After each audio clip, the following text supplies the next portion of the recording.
Hello and welcome again. I hope you're finding time this week to incorporate relaxation into your routine.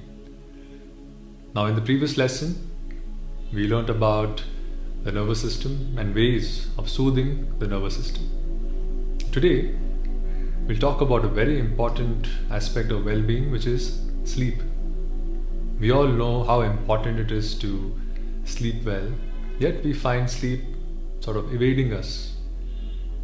Because when we work constantly from morning until night, and even though we might be tired at night, I'm sure you might have observed that the brain is not able to switch off sometimes. The mind is overthinking, or we tend to resort to technology to distract ourselves.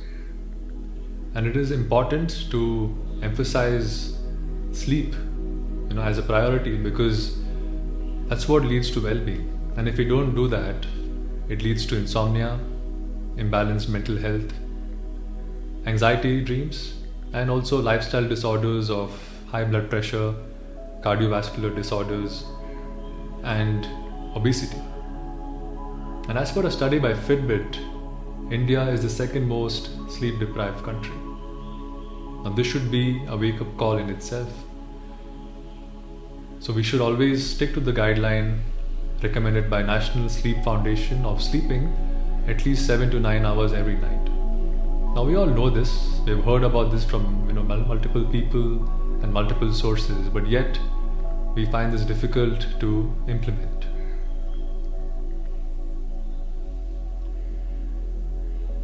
And one way we can simplify this is to create an evening routine built around the principles of relaxation and unwinding. If we aim for relaxation, naturally, sleep is the outcome. And the first step is to eat your dinner early, at least 2-3 hours before bed. Because if you go to sleep with your stomach full, all the energy is going to be spent on digesting the meal. So important to eat a light to moderate meal.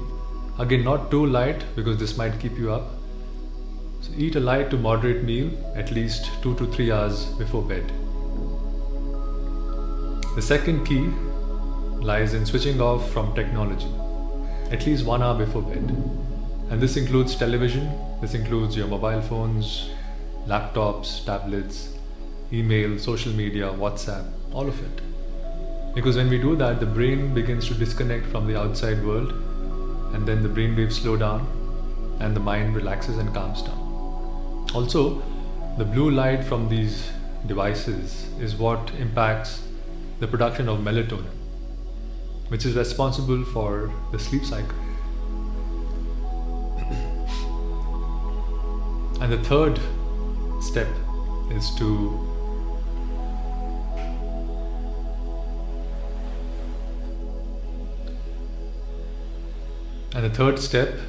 to engage in activities which will help you unwind and relax.